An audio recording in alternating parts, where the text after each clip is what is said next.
더마카와 함께 시선 집중의 문을 열겠습니다. 어서 오세요. 네, 안녕하세요. 더마카입니다. 누구보다 먹는 것에 진심인 제이비 때문인 것 같은데요. 아침 인사로 이런 글이 올라왔습니다. 널 사탕해님, 촌철님들 안녕하세요. 오늘은 수요일입니다. 수제비 한 그릇 먹고 싶네요. 아, 수제비 맛있죠. 네. 아, 수제비도 좋아하십니까? 네. 네, 제이비가 안 좋아하는 음식은 뭐냐 이쯤이면 이제 촌철님들이 좀 궁금해하고 계신데요. 여튼 수요일이어서 수제비가 먹고 싶다는 글까지 올라왔고요. 그건 좀 너무 아재 개그관데. 제이비랑 약간 통하시는 거 아니에요? 뭘 통해요, 통하긴. 널 사탕해님이 서운해하실걸요? 네, 그래요. 저는 아재라는 이야기를 별로 좋아하지 않습니다.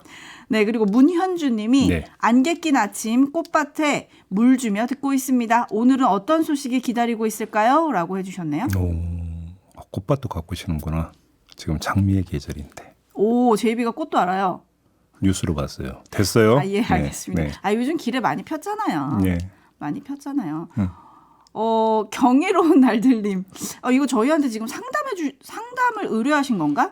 시사 유튜브 채널 기획 중인데 컨셉을 어떻게 잡아야 할지 모르겠어요. 저 좀 알려주세요. 저 좀. 네.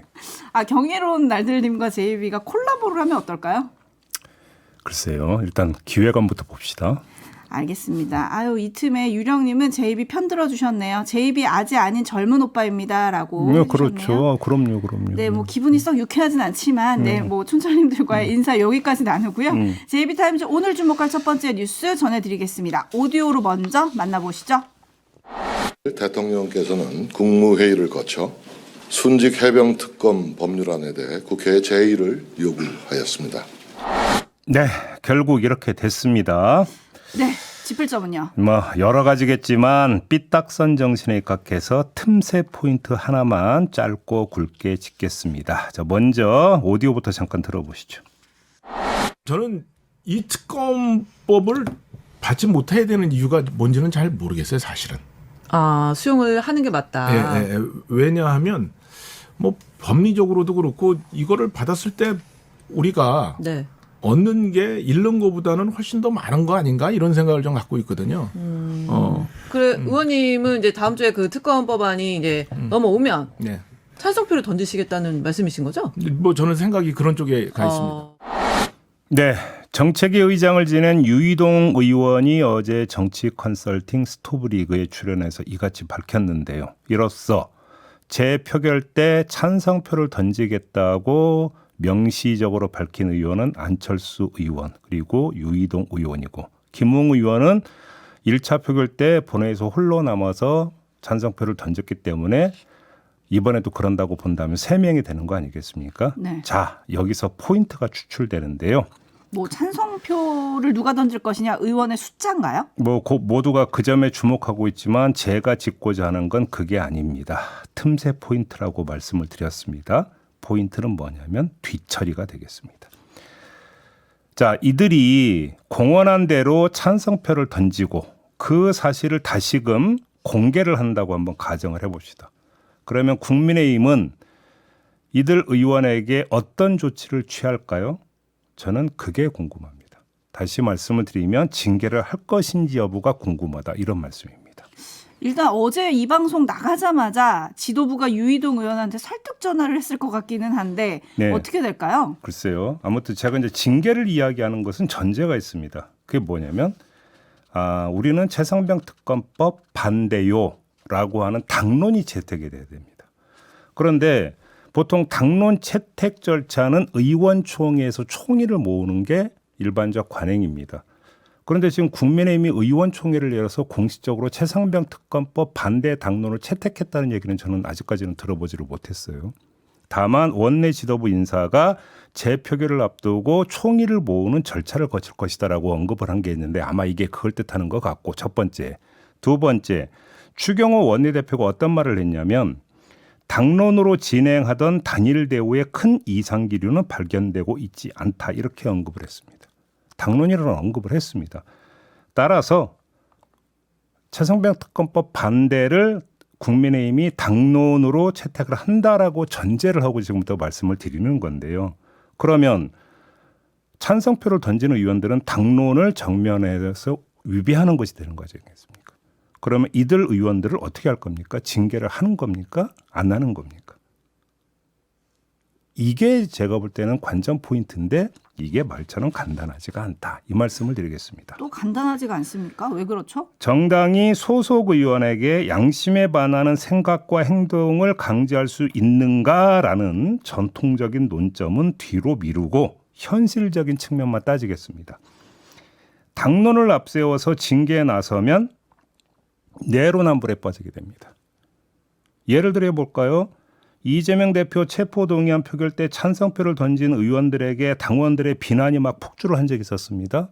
물론 뭐 당에서 징계한다 이런 얘기까지는 안 나왔지만 그럴 때 국민의힘이 뭐라고 평했는지를 한번 떠올려 보면 이야기가 그러니까 제가 지금 말씀드린 게 뭔지 대충은 아실 거라고 생각을 하고요. 그렇다고 조용히 아무 일 없던 것처럼 넘어가면 그때는 어떻게 되겠습니까? 그 다음이 문제가 됩니다. 자, 표결했죠. 거부권 행사까지 했습니다. 재표결을 앞두고 있습니다. 근데 이게 22대 국회에서도 되풀이될 가능성이 거의 99.99%라고 봐야 되는 거 아닙니까?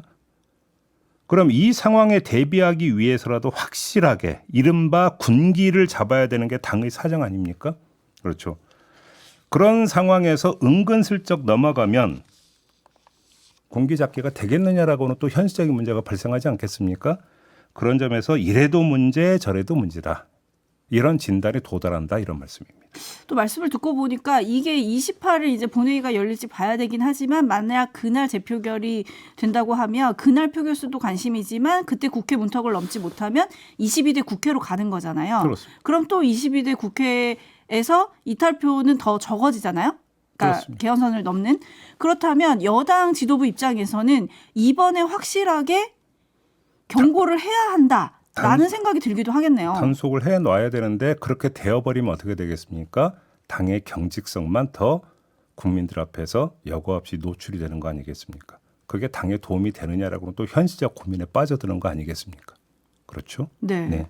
자, 모두가 이탈표 숫자에 주목할 때 JB는 한 발 더 나아가서 당내 징계 문제를 지금 짚어주셨는데 어떻게 될지 듣고 보니 굉장히 궁금하네요.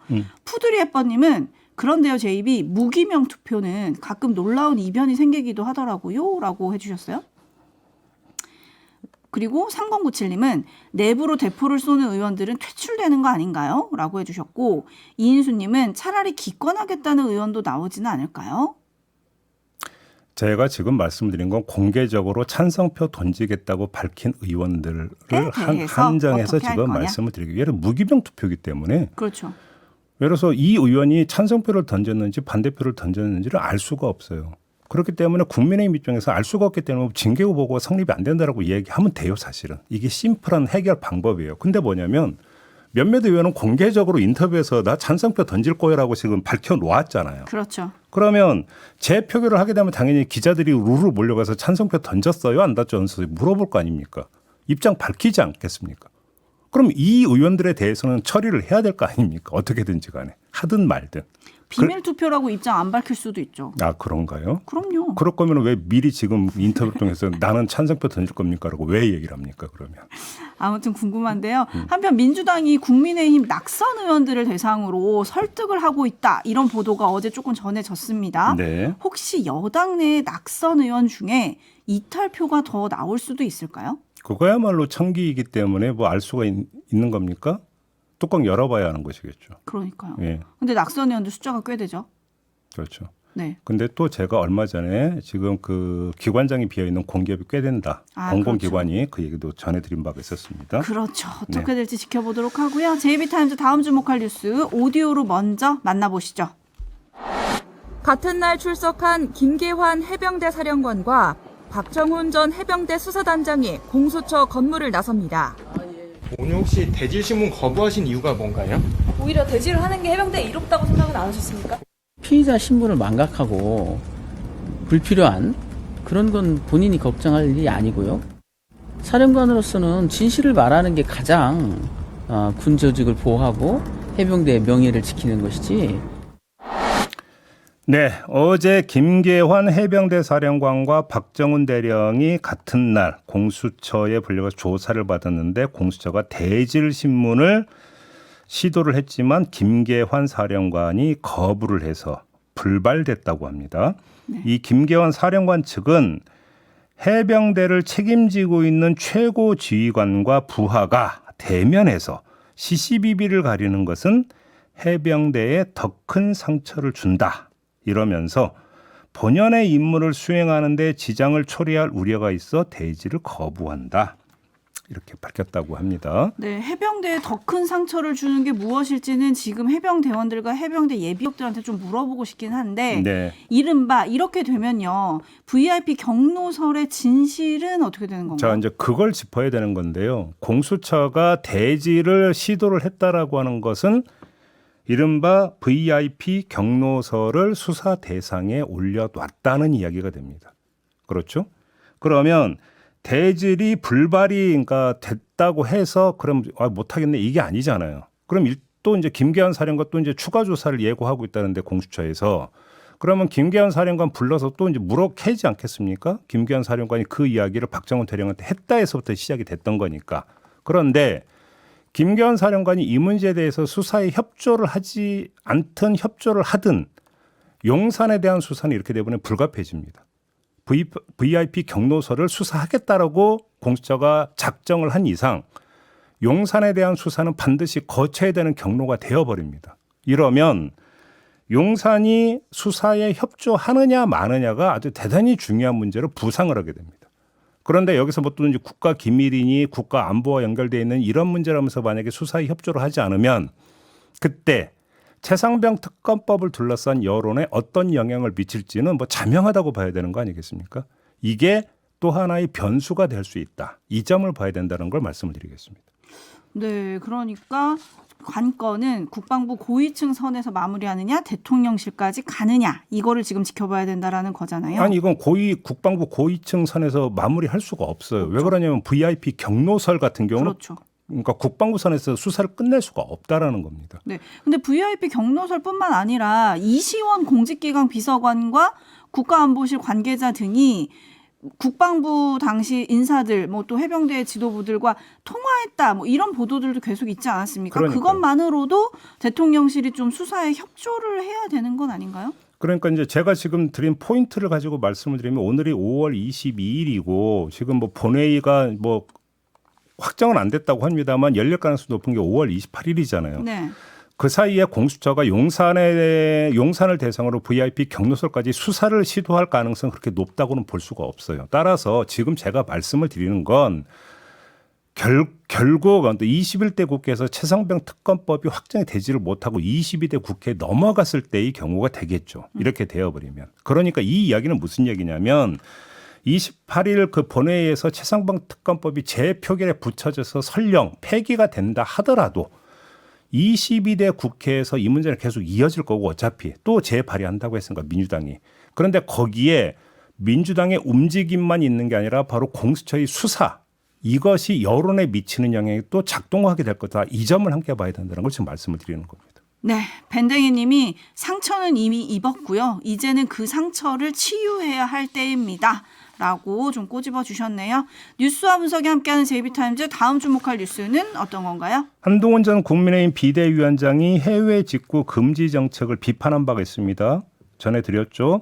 그러자 오세훈 서울시장이 물론 한동훈 전 위원장만을 겨냥한 건 아니었지만 여당 중진으로서의 그 처신에 아쉬움이 남는다 이렇게 비판을 하고 나섰습니다. 이에 한동훈 전 위원장이 어제 SNS에 글을 올려서 반박에 나섰습니다. 자유민주주의 사회에서 건설적인 의견 제시를 처신 차원에서 다루는 것에 공감할 분이 많지 않을 것이다. 이렇게 반박을 했고요. 그러면서 오히려 하나를 더 얹었죠. 해외 직구 말고 또 뭐 사례를 언급을 했습니까? 어제 저희가 이 시간에 전해드렸던 이른바 조건부 면허제. 네. 이것도 더 언급을 했습니다. 맞습니다. 네. 이렇게 바로 반박이 나온 것도 굉장히 이례적이긴 하잖아요. 네. 짚을 점은요? 이것도 한번 삐딱선을 타보겠습니다. 뭐 오세훈 시장과 한동훈 전 위원장 간의 설전은 두 분이 알아서 푸시라 이런 말씀을 드리고 뭐 제가 집중하고자 하는 것은 삐딱선 정신에 각해서 바로 이 점인데요. 뭐냐? 한동훈 전 위원장의 선택적 발언에 한번 초점을 맞춰보자. 선택적 발언이요? 자, 자유민주주의 국가의 국민임과 동시에 집권 여당의 비대위원장을 지냈었고 나아가 다시 당대표 출마를 저울질하고 있는 주인공일 뿐만 아니라 특검에 파견된 적도 있고 법무장관까지 지낸 사람이 바로 한동훈 전 위원장입니다. 그 누구보다 특검제에 대해서 잘 아는 사람입니다. 이런 사람이라면 해외 직구 정책에 대해서 자유롭게 의견을 제시했던 것처럼 최상병 특검법에 대해서도 자유롭게는 말할 것도 없고 책임 있게 의견을 제시하는 게 맞지 않을까 싶은 생각을 한번 해봤거든요. 근데 안 하고 있어서 그래서 선택적 발언이다 이런 말씀을 드리는 건데 해외 직구 정책만이 아니라 최상병 특검도 공공사안입니다. 더구나 해외 직구 정책은 사실 여야 가리지 않고 거의 대체로 의견이 같았던 것이었기 때문에 한동훈 전 위원장이 개인 의견을 내는 게 대세에 큰 영향을 미치는 사안은 아니었습니다. 하지만 최상병 특검은 여야의 입장이 첨예하게 갈린 사안으로 정말 건설적인 의견이 절실한 그런 사안 아니겠습니까? 그러면 이거에 대해서 한번 입장을 표명해 주시면 어떨까 싶은 생각이 들어서 선택적 발언을 지금 언급하고 있는 것이다. 이런 말씀을 드리겠습니다. 그런데 왜 입장을 밝히지 않을까요? 제가 좀 궁금했거든요. 진짜 밝힌 게 없나.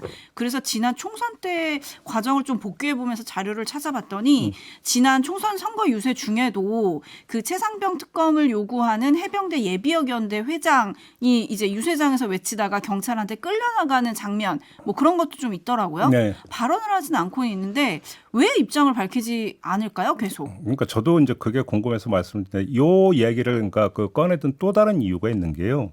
한동훈 전 위원장이 해외 직구 정책에 대해서 입장을 밝힌 걸 두고 거의 모두가 비윤 스탠스 잡은 것이냐. 정부 정책을 비판한 걸 보니까 지금 이런 진단을 내놓고 있지 않습니까? 그러면 정말로 한동훈 위원장의 스탠스가 비윤인지 아닌지를 더 여실하게 명백하게 확인할 수 있는 계기가 오히려 최상병 특검이라고 봐야 되는 거 아니겠습니까? 그렇죠? 네. 그다음에 한동훈 전 위원장이 정말로 전당대회 출마할 요량이고 그래서 비윤 스탠스 잡기로 작정을 했다면 오히려 그게 대국민 메시지를 전달하는데 훨씬 더 유효한 계기이자 요인 아닐까요? 그래서 드리는 말씀입니다. 과연 입장이 나올지 그것도 좀 궁금해지네요. 시선 집중하겠습니다. 네. JB타임즈 다음 주목할 뉴스는요? 경제정의 실천 시민연합 줄여서 경실련이라고 부르죠. 경실련이 22대 국회의원 당선자들의 재산을 조사를 했는데요. 평균 1인당 33억 원이었다고 합니다. 국민의 평균 재산과 비교할 때 7.6배 높았다고 합니다. 어허. 정당별로 보면 국민의힘이 1인당 평균 58억 9천만 원, 더불어민주당이 19억 2천만 원, 조국혁신당이 21억 5천만 원이었다고 합니다. 네, 억소리 나는데요. 21대 당선자들의 재산보다 이게 많더라고요. 그러니까 21대 당선자의 1인당 평균 재산은 21억 원이었어요. 그런데 이번에는 33억 원이니까 12억이 더 많은 거 아니겠습니까? 근데 뭐 이거는 아마 이렇게 봐야 될 것 같습니다. 4년 사이에 부동산 가격이 좀 올랐잖아요. 그러니까 이건 재산이니까 재산의 상당 부분을 지금 차지하는 게 뭡니까? 부동산이죠. 그래서 부동산 가격 상승에 따른 것이다. 그냥 그렇게 이해를 한다고 치죠. 자, 그러면 한번 부동산에 초점을 맞춰봅시다. 22대 당선자의 부동산 재산 요것만 따로 떼어서 계산해 보니까 평균 18억이더랍니다. 부동산 상위 30명 가운데 24명이 2주택 이상, 비주거용 건물, 대지, 농지를 보유하는 것에 해당이 되더라. 요것도 조사 결과거든요. 그래서 경실련 주장이 이어진 게 뭐냐면 이들의 경우에는 부동산 정책 연관 상임위인 국토위나 기재위나 산자위 등에서는 배제해야 되는 거 아니냐. 왜? 이해 충돌에 해당할 수 있기 때문에 이런 지금 주장을 한 거거든요. 지금 상임위 배분을 코앞에 두고 있는 상황 아니겠습니까? 그래서 지금 그 각 당 원내 지도부가 바로 이 점을 좀 고려할 필요가 있다. 이 점을 환기시켜드리기 위해서 이 뉴스를 지금 전한다. 이런 말씀을 드리겠습니다. 네, 좀 맞는 주장인지 않을까라는 생각도 드는데 배제하는지 한번 지켜보도록 하고요. 짱구님이 이러니 민초들의 삶을 어찌 알겠습니까? 라고 해주셨는데 최근에 나온 논문에 보면요. 24세 청년이 월급을 한 푼도 쓰지 않고 내 집 마련을 하려면 49세가 돼야 된대요. 2000년에는 40세였는데 네. 지금 20년 사이에 9년이 더 늦어졌어요. 이것도 한 푼도 안 쓰고 월급을 다 모아야 가능한 거예요. 그것도 이제 지금 부동산 가격이 더 안 오른다는 걸 전제한 거 아닌가요? 그러네요. 네? 그러네요. 그러니까 따지지 마요. 멀리 있는 걸 뭘 그렇게 따집니까? 마무리할게요. 더마카 수고하셨어요. 고맙습니다.